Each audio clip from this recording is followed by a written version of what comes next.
Salve, amigas e amigos da filosofia. Bem-vindos a mais uma das nossas conversações filosóficas. Hoje eu vou conversar com a Leda Mendes Jimbo, ela é psicóloga, e eu vou pedir então para ela se apresentar um pouquinho melhor. Agradeço muito a presença sua aqui. Boa noite. Para quem nos assiste também, bom dia, boa tarde, boa noite. Olá, eu que agradeço, Caio. Muito obrigada. E tenho acompanhado o canal e acho que se trata de uma iniciativa bem bacana, né? Super relevante e nesse período aí também certamente uma experiência bem bacana, né? De ouvir as pessoas e seus trabalhos nesse lance. Eu sou psicóloga, graduada na Federal da Paraíba, mas o programa de mestrado e agora doutorado é o PPG-Psi, né, o programa de pós-graduação em psicologia da Federal do Rio Grande do Norte. Eu sou orientanda da professora Magda Dimenstein, que é uma figura que tem uma trajetória e trabalhos de relevância no campo da saúde mental aqui no Brasil, né? A professora Magda tem um histórico de trabalhos muito bacanas e muito relevantes na área da saúde mental. E então é isso, né? O meu trabalho, escolher esse campo e esse programa de pesquisa já teve a ver com essa temática e com a admiração ao trabalho dela, né? Mas fazendo um recorte e puxando o lance da área aqui para o interior do Ceará, né? No Cariri Cearense, que é de onde eu vim, né? A minha família é toda daqui, embora eu tenha passado, né, mais tempo em outros estados também do Nordeste, né?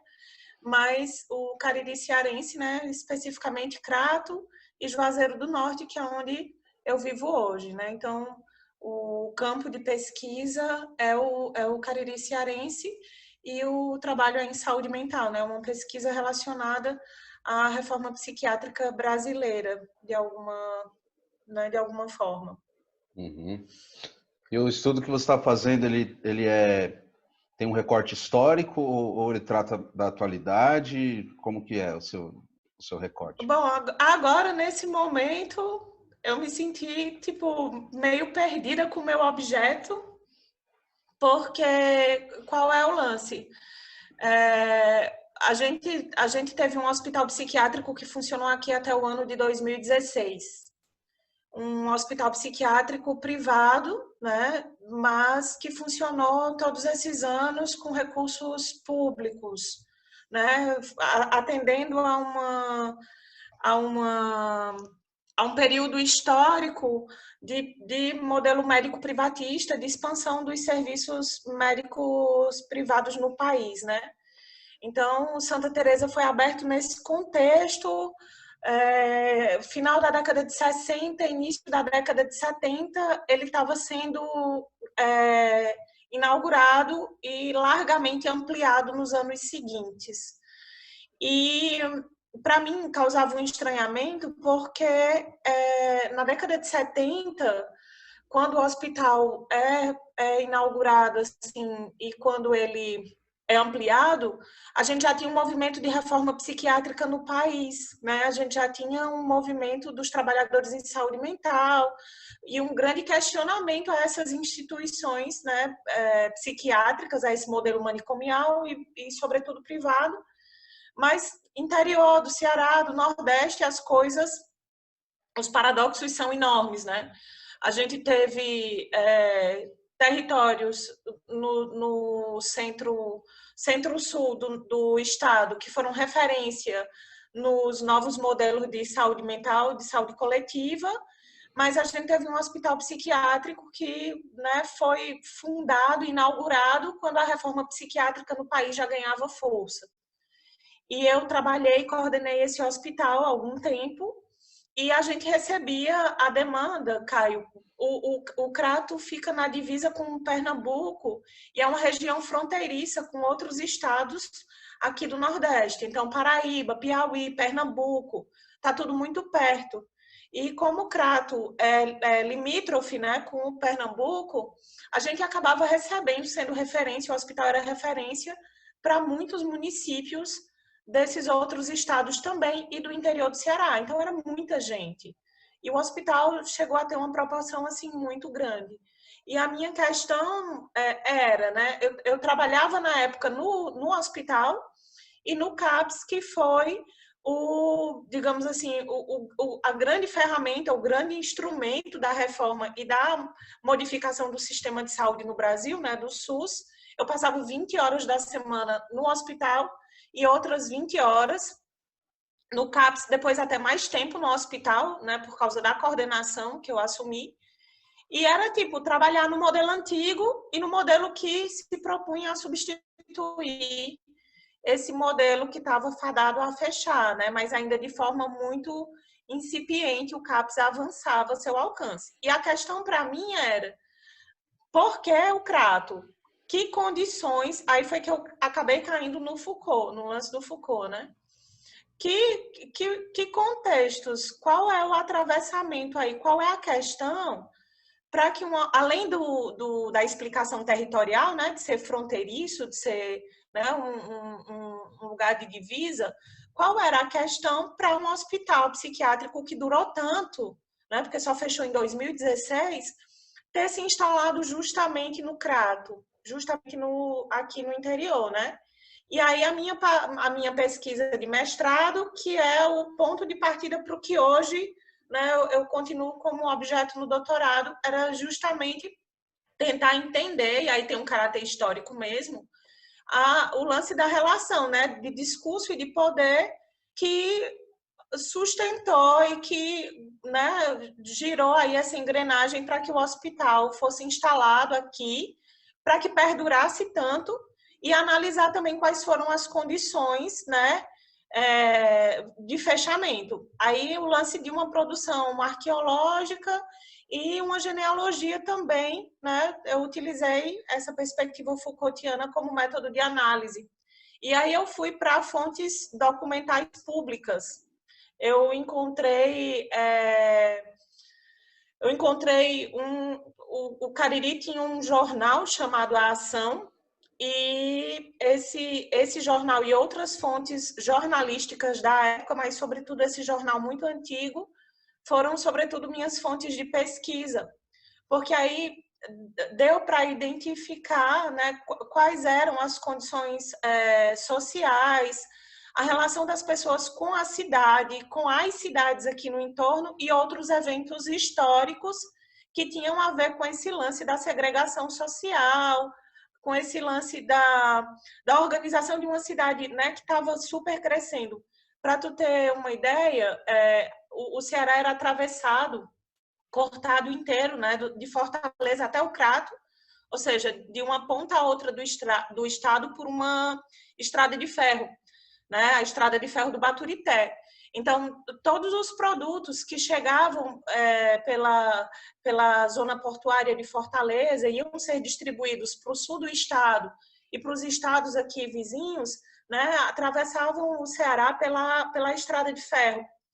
E a gente teve 2 episódios assim históricos muito violentos relacionados a esse lance de gestão dos corpos, né, esse lance da biopolítica, que foram a existência de um campo de concentração no Crato, né, justamente às margens da estrada de ferro, durante os períodos de grande seca, no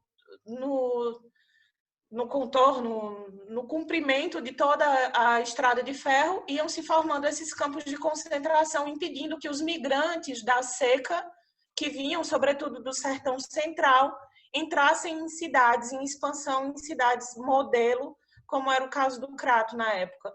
A gente não tem uma noção exata de quantas pessoas morreram, né, alimentadas com ração de farinha, passando fome e frio durante esse período de seca, no caldeirão, no campo de concentração do Buriti. E o outro evento é o Caldeirão da Santa Cruz do Deserto, né, que é uma grande incógnita histórica. Era uma comunidade autossustentável de agricultores livres que era regida, não gosto de usar a palavra comandada porque era um lance super, né, de autogestão, de cuidado, mas encabeçado pelo Beato José Lourenço.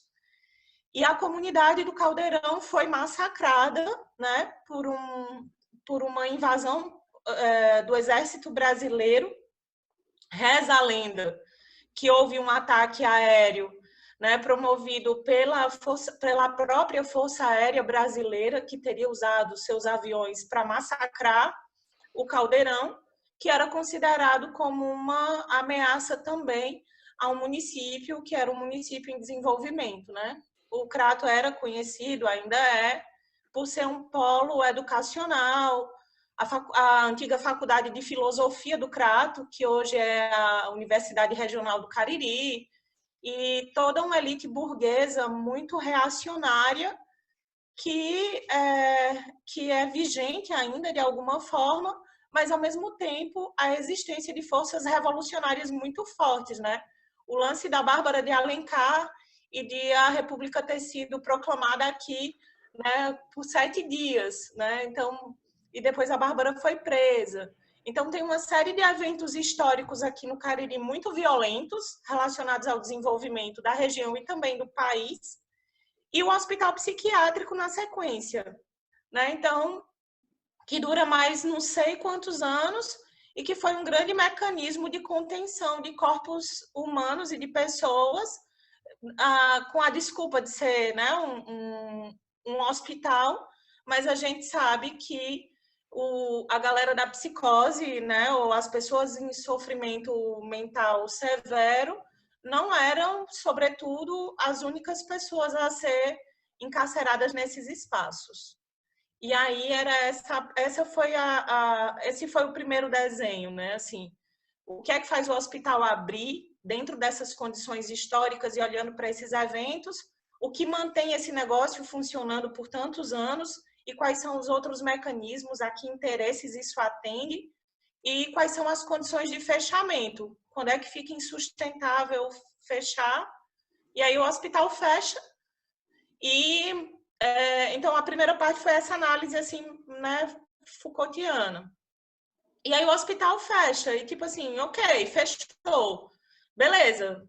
Vitória da reforma psiquiátrica, né? A loucura tem sido dissolvida na malha social, a gente melhorou, né? Ou, tipo assim, a gente mudou o alvo para outros personagens ou para outros tipos psicossociais. Qual foi a questão? O que é que acontece depois que o manicômio fecha? Simplesmente fecha, né? Tipo, a galera da psicose, e havia todo aquele lance de tipo, cadeia não é lugar para doido, né? As manchetes do jornal são maravilhosas, assim, porque antes do hospital era toda uma solicitação de higiene urbana para que tivesse um lugar para depositar esses doidinhos, né? E também o lance da peregrinação religiosa. A cada nova romaria, mais uma leva de fanáticos e essa mistura da loucura com a religião que ficavam aqui no Cariri, né? Para onde é que essa galera vai?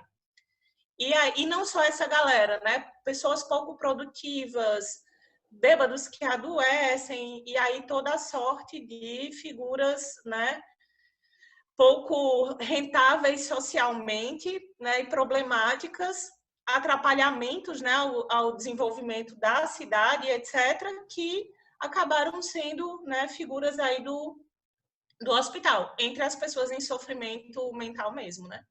E aí é isso, o hospital fecha, beleza, sucesso da reforma, né? O que é que isso significa? E o lance, a constatação é que até esse momento, né, que era o que eu vinha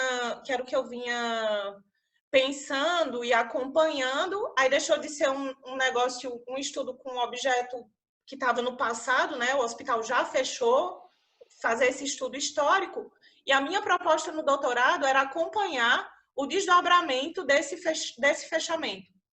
Tomar o fechamento como um acontecimento, né, no sentido deleuziano mesmo, tipo assim, o hospital fecha, acontece, tomar como um acontecimento e analisar os atravessamentos históricos aí, a relação com a cidade, com os discursos das pessoas, a relação afetiva e também a atualização dos dispositivos acompanhando a rede de saúde, né?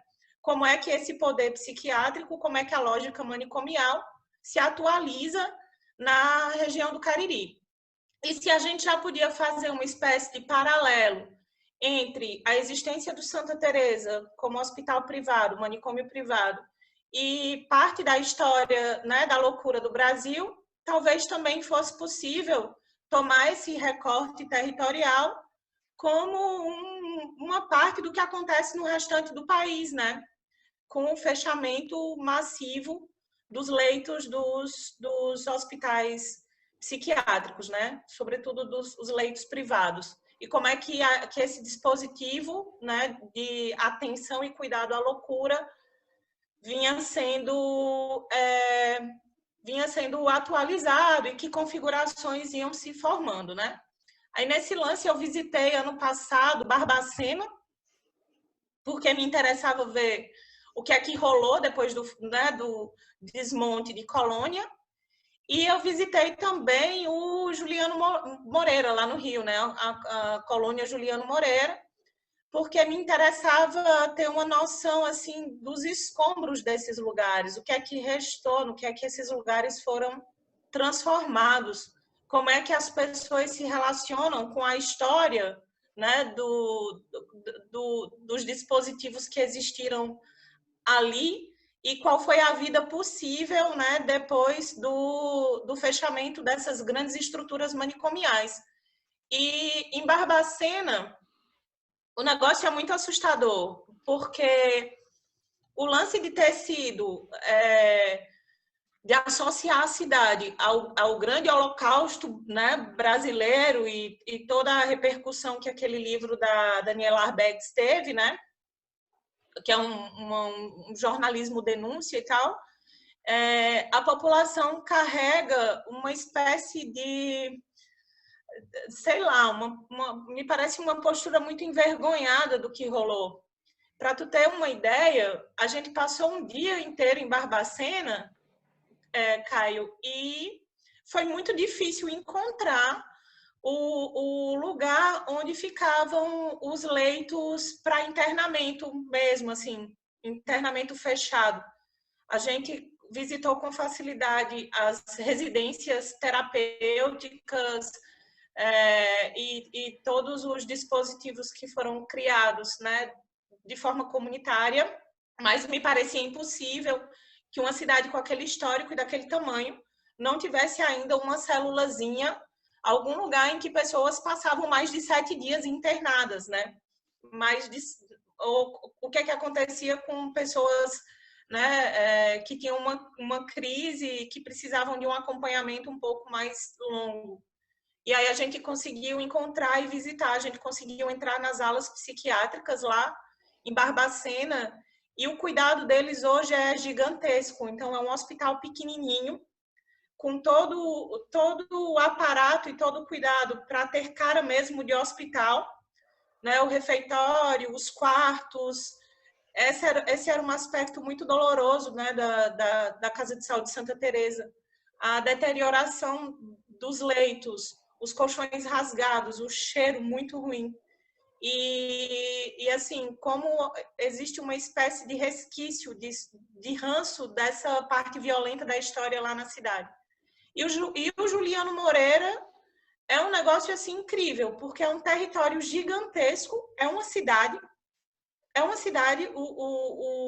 a dimensão territorial que aquele hospital psiquiátrico ocupava é uma cidade. Alguns lugares eu posso compartilhar contigo os registros fotográficos que eu fiz depois, os escombros das antigas alas, e foi possível visitar também a ala e a cela onde viveu o Arthur, bispo do Rosário, e também todo o acervo das obras do bispo, que está guardado lá, ia virar uma exposição, mas a gente conseguiu encontrar um cara muito bacana da fundação, que abriu o acervo para a gente e que caminhou com a gente pelo território inteiro, né, do Juliano Moreira. E, assim, os pavilhões abandonados, alguns foram recuperados, e a comunidade foi, né, foi invadindo o que antes era hospital, casas sendo construídas, mas algumas estruturas ainda se preservam lá, sendo acabadas pelo tempo, e é um cenário assim de filme de terror. As alas abandonadas, o prédio antigo, né, destruído, as ruínas do hospital. E me vinha até uma esperança nisso, né? Tipo, ok, essa instituição, esse modelo institucional se torna uma ruína fantasmagórica, absurda de ver. A gente avançou, onde estão as pessoas? Né? Qual é a lógica agora? O que está acontecendo? Para onde é que a galera vai? E eu já tinha um dado, e aí o negócio piora, porque aí aquele lance da atualização perversa do poder, ou de como o poder é capaz de se apropriar, né, de uma nova lógica para se atualizar. E o que acontece é que a lógica que foi a mesma, a lógica para o SUS, para a reorganização de um sistema único de saúde no país, descentralizado, territorial, micro, né, perto das comunidades, substituir grandes unidades hospitalares por serviços menores, organizados em rede, foi exatamente o que aconteceu com a lógica manicomial atualizada. O que é que rolou? Depois do fechamento do Santa Teresa, o Cariri cearense, pensando aqui na macro-região, Crato, Juazeiro, Barbalha, abriu 23 comunidades terapêuticas religiosas. Né? Elas são quase imperceptíveis, dissolvidas no território. E elas abrigam, né, a muitos dos ex-internos da Casa de Saúde Santa Teresa e também a atualização desse personagem abjeto, né, que antes estava relacionado à figura do louco e que agora me parece assim ser um grande inimigo da sociedade de consumo, ou do consumo que interessa, né, porque continua sendo um lance de consumo, que é a galera que é usuária de álcool e outras drogas, porque as comunidades terapêuticas têm um perfil, né, prioritariamente ligado a essas pessoas, a esses sujeitos, né? Então, esses dispositivos acabam sendo, né, direcionados para usuários de álcool e outras drogas, pessoas não produtivas, né, pessoas que consomem a si mesmas, que não, né, constituem uma forma de lucro, assim, de produção de renda, que são problemas para as famílias, e junto com toda essa sorte de consumidores, né, a galera em sofrimento psíquico, a galera que precisa de internação e de acompanhamento, né, psiquiátrico continuado ou mais intensivo, e não encontra vaga nos CAPs, e não há leitos nos hospitais gerais como deveria haver. A comunidade terapêutica de caráter religioso não é parte, ou não era, porque aí entra no campo, né, da política. Não era uma instituição pensada para ser parte da RAPS, da Rede de Atenção Psicossocial. E aí, né, em 2016, 2017, exatamente quando o hospital fecha, começa o destrambelhamento político do país, e aí troca o ministro da Saúde, troca toda a galera da gestão de saúde mental do país, as comunidades terapêuticas começam a ser financeiramente incentivadas, e todo um lance que vinha sendo construído a duras penas, né, construído para desconstruir essa lógica macro-manicomial, né, centrada nos hospitais, começa a tomar um rumo perigoso e, assim, de futuro ignorado, porque os CAPs deixam de ser a fonte, né, o objeto maior de investimento dessas políticas.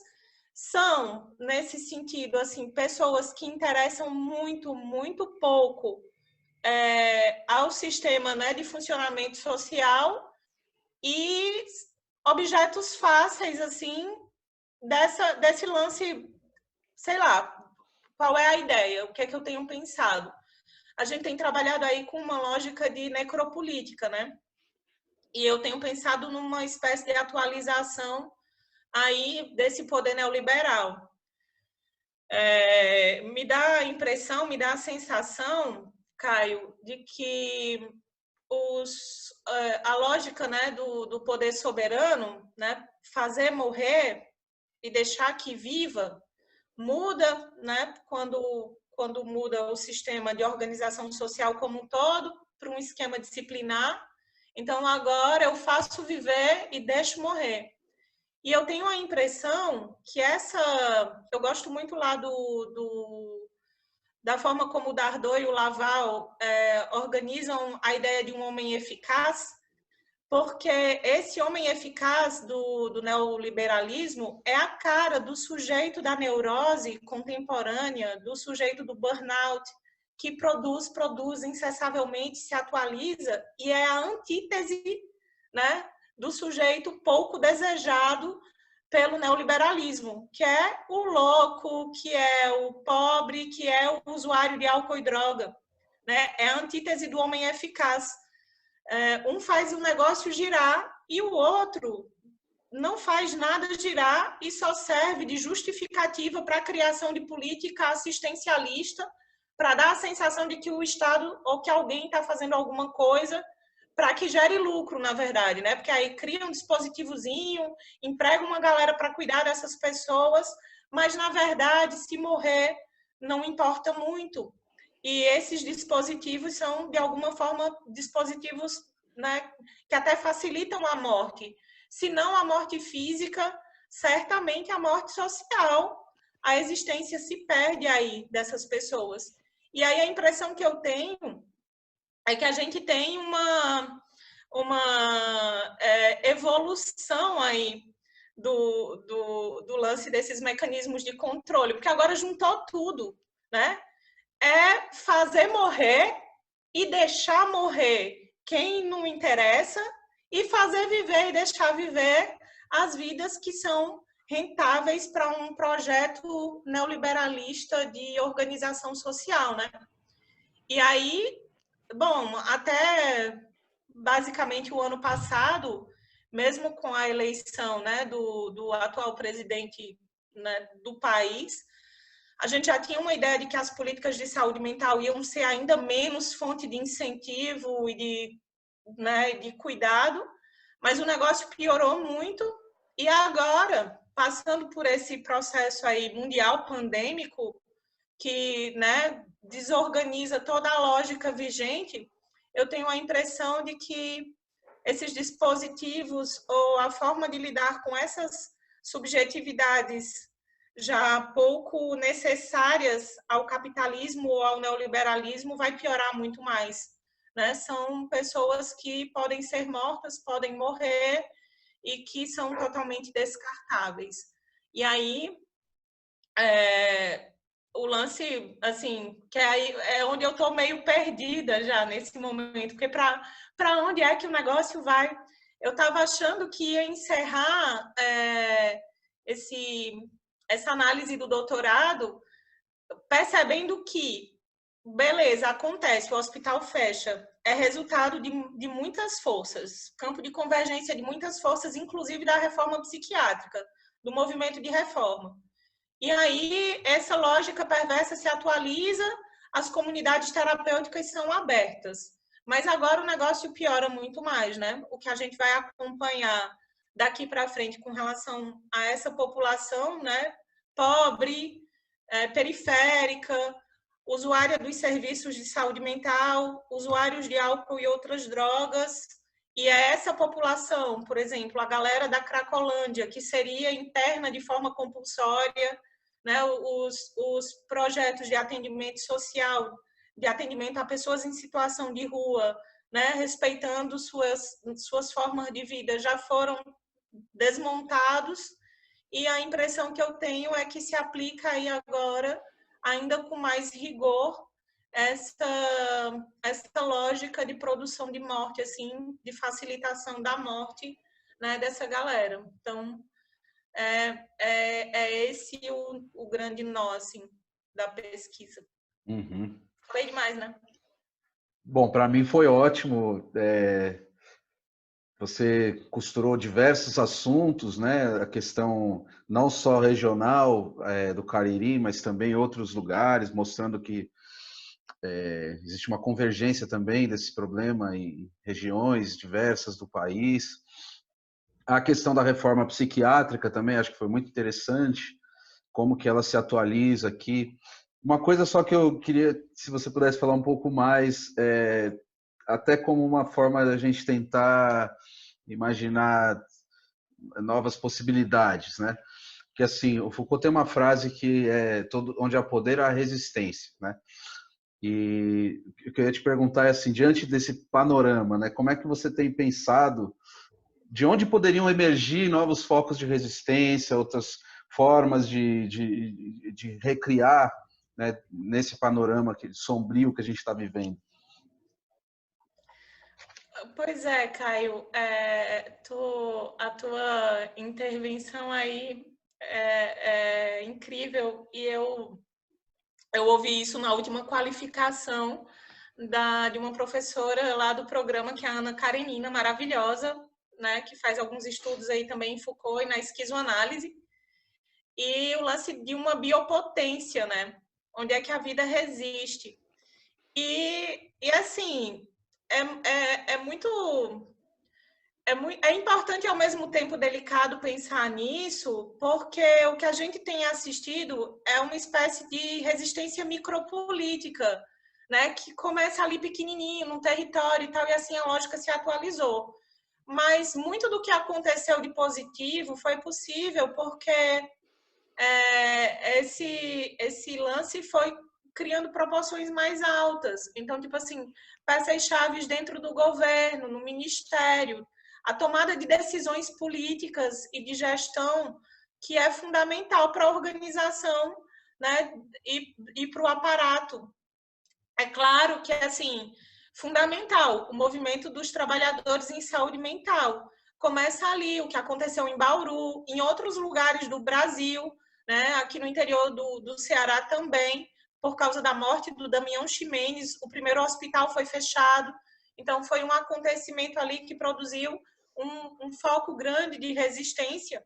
Mas eu tenho pensado muito que a gente vai levar um tempo para se recuperar e que vai ser preciso muito de reinvenção e de resistência dentro dos territórios, assim, até que a gente consiga tomar o poder de uma forma maior, porque para enfrentar quem é dono do negócio, só a micropolítica me dá a impressão de que, assim, vai amenizando e a gente vai esperando uma boa onda ou uma onda de sorte histórica, a convergência de outros fatores que facilite de novo um momento histórico como o da reforma, mas é esse antagonismo, sabe? É como se a gente tivesse sempre num embate, contando com a atualização perversa do poder, que é sempre muito rápida, mais rápida do que eu estava pensando nisso hoje, mais rápida do que a alegria, mais rápida do que a esperança. Quando a gente está se levantando, né, vem outro golpe,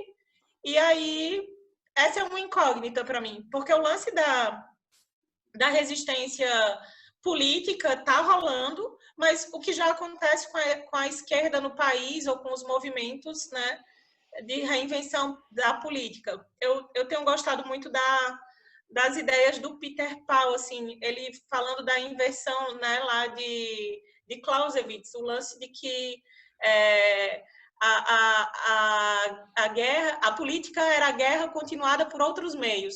E agora a gente está vendo a inversão disso mesmo, né? A guerra é a política continuada por outros meios. Para manter o poder político, vale tudo, destruição e etc. E, sinceramente, assim, tem sido um negócio difícil para mim. Eu não sei se o momento atual, né, o descontrole do governo federal, do desgoverno federal, esse a permanência desse homem que não sairá do poder, né, me parece por vias legais ou democráticas, porque, né, já é uma enxurrada de lama. E como é que vai ser possível, num contexto como esse, pensar em vidas periféricas, em vidas pobres, em vidas que consomem pouco, e se a gente cair no campo da loucura e da galera usuária de álcool e outras drogas, aí a gente está falando do corpo abjeto, né? Resistir e criar formas, inventar formas de resistência para nos defender e para conseguir, né, esticar o braço e defender essa galera tem sido um processo. Eu não consigo responder a isso assim com objetividade e clareza. É um negócio por vir. Uhum. Eu também não sei a resposta, por isso que eu estou querendo ouvir as pessoas, para ver se a gente, pelo menos se ouvindo, consegue ir fortalecendo a imaginação política, né? Para usar outro termo do Foucault também. Porque parece E que ela nem está quero cair. esgotada, né? E nem quero cair assim no campo do descontentamento ou da energia total. Há de haver alguma coisa, né? Essa resistência permanece, mesmo que assim, muito usando também o lance do próprio Foucault num esquema de anatomopolítica, né? Corpo a corpo ali e vai juntando, né?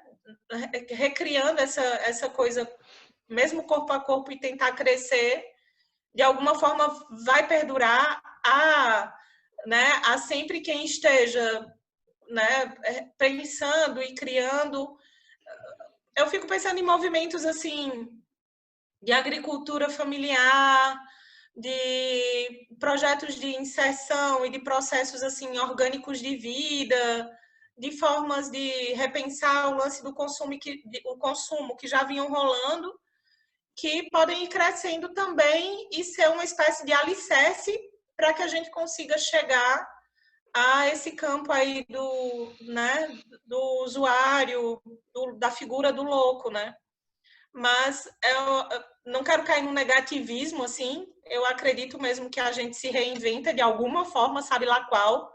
Mas nesse momento eu acredito que o que a gente tem é uma névoa gigantesca e uma dificuldade para pensar. É por isso que eu já estou pensando que assim, o meu texto do doutorado termina, tipo assim, olha, até aqui é isso. O que vem pela frente possivelmente é pior, né? Já era para mim uma surpresa triste perceber a abertura de tantas comunidades terapêuticas depois do fechamento de uma unidade manicomial, e com o que vem agora, né, possivelmente a gente enfrenta um tempo ainda um pouco mais difícil. Aí o engajamento dos profissionais de saúde, a galera da saúde mental, população de rua, né, o pessoal que trabalha diretamente com CREAS e CRAS, que acabam, né, se relacionando à assistência social, né, se relacionando também com essa demanda de saúde mental. E, de alguma forma, certamente essa galera outra vez, os trabalhadores em saúde mental outra vez, porque certamente são as pessoas mais diretamente ligadas tanto à política quanto à assistência nos territórios mesmo, né? Dentro dos dispositivos mesmo. E são unidades muito fechadas, tipo, entrar, visitar, acompanhar, é um negócio muito difícil de fazer, porque, né, tipo, não interessa a quem gerencia ou controla essas unidades que elas sejam acompanhadas, vigiadas, inspecionadas, né? E também interessa muito pouco, ou a poucos setores, de fato, o que está acontecendo lá dentro, quem vive e quem morre lá dentro, como de alguma forma era nos hospitais psiquiátricos, né? Uhum. Morre. Vamos ver os próximos acontecimentos aí. Uma coisa também que você falou que eu achei muito interessante é com relação à troca do ministro da Saúde, né, que foi recente. Muito se falou sobre a questão do combate à pandemia especificamente, mas você trouxe esse outro lado também, que às vezes as pessoas não se lembram, que também mudou toda a gestão, outros profissionais, a questão da saúde mental, né? Também foi profundamente afetada. Isso é uma coisa que eu achei muito interessante também, de você ter falado. Desde a saída do Ticanori, né, que é um militante maior da reforma, que estava lá. Então, assim, o desmonte já começou com, né, naquela época do impeachment também, né? Com a nova forma de gestão aí, nova antiga, né? Sei lá, que negócio híbrido e monstruoso é esse, mas já começou dali. Só que ainda rolava uma esperança, assim, né? O cara que assume depois do Ticanori foi um dos donos de um dos primeiros hospitais psiquiátricos privados do país. Então, a gente sai de uma pessoa que tinha um caráter de ação coletivo, saúde pública, né, para alguém que era dono de um hospital psiquiátrico privado. Então, toda a lógica de financiamento em comunidade terapêutica privada, o desmonte do SUS, que já vinha em curso, né? E aí, dentro das redes de saúde, de atenção à saúde, a rede de atenção psicossocial é uma das, né? É uma das redes de saúde. E certamente é uma rede com menos prioridade do que né, outras dimensões da saúde. Então, pensar em saúde mental não é a prioridade do Ministério da Saúde, né? Pensar em saúde mental da população pobre, periférica, usuária, passa mais longe ainda. Então, a gente já tem aí a ampliação dos serviços psiquiátricos privados, a lógica da clínica psiquiátrica privada, sobretudo para atenção à neurose, né? Ansiedade, depressão e tudo que bombou para conseguir sustentar essa identidade, né, do homem eficaz, que interessa ao neoliberalismo. Esse homem também adoece, ele fica ansioso e ele se deprime. Mas a produção de cuidado para a saúde mental, né, da galera que tem um formato de ajustamento típico da psicose, né, a ideia clássica da loucura, que já era associada, né, a uma ideia de morte, de não ocupação assim de territórios significativos na vida. Aí junta agora com o usuário de álcool e outras drogas e a gente bingo, né? A gente chega a aquele que pode morrer. Eu fico lembrando do Foucault falando lá na História da Loucura, né? Do lance de como os leprosários, né? A figura do leproso, ele usa, tipo assim, ao redor de quem se traça uma espécie de círculo mágico, né? E que perdura no imaginário, vai ser substituída, assim, largamente ou esquecida, né? Possível de ser esquecida pelo louco. E é esse sujeito muito infame que ocupa agora o imaginário e que desde então, né, o Foucault já sinaliza lá, é um sujeito que, né, que é de alguma forma descartável, próximo da morte, né, ainda em vida. E agora eu acho que de alguma forma muito alinhado com a atualização aí do tempo, a comunidade usuária, né, de álcool e outras drogas, porque é também o possível.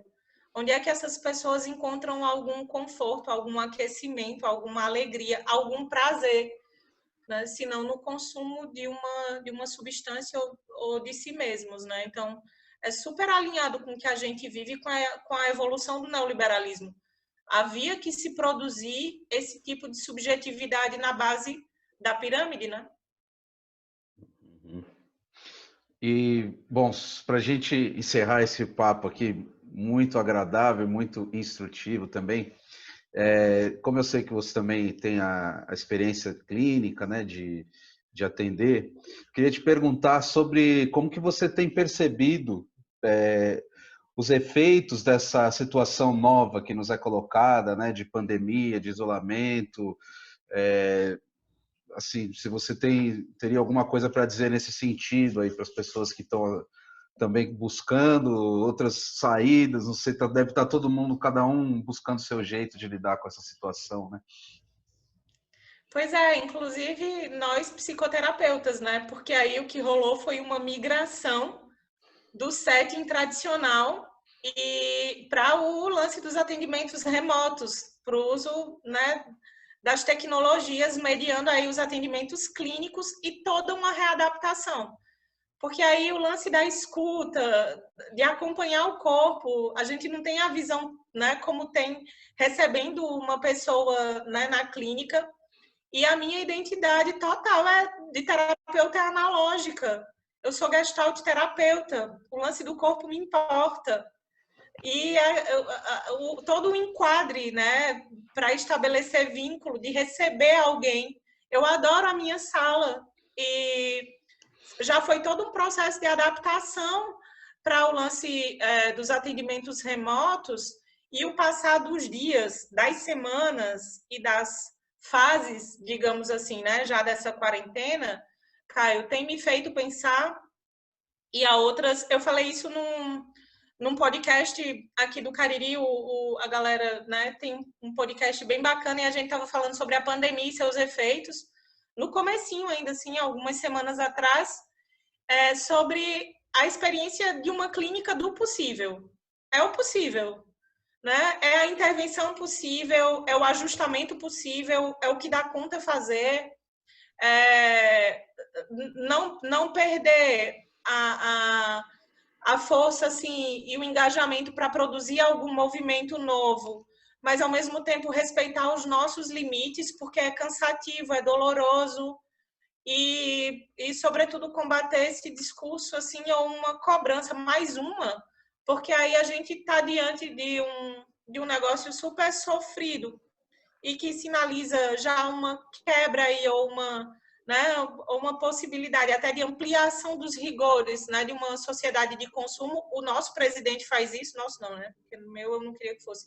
O presidente faz isso, né? Economia, morram pessoas, mas que a economia gire.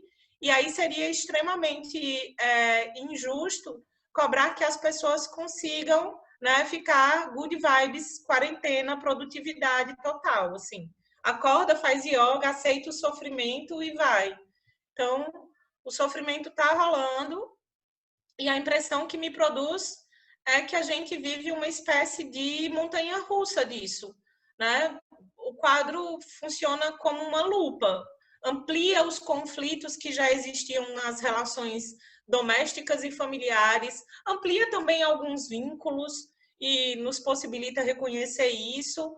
E tem hora que a gente se bombardeia de notícia ou teme o futuro e o sofrimento aumenta. Tem dias que é possível respirar e recomeçar e fazer alguma coisa que dá fôlego. Então, eu acredito que tem sido muito isso. Na clínica tem sido muito isso. O que for possível, como for possível. É um exercício, assim, possível.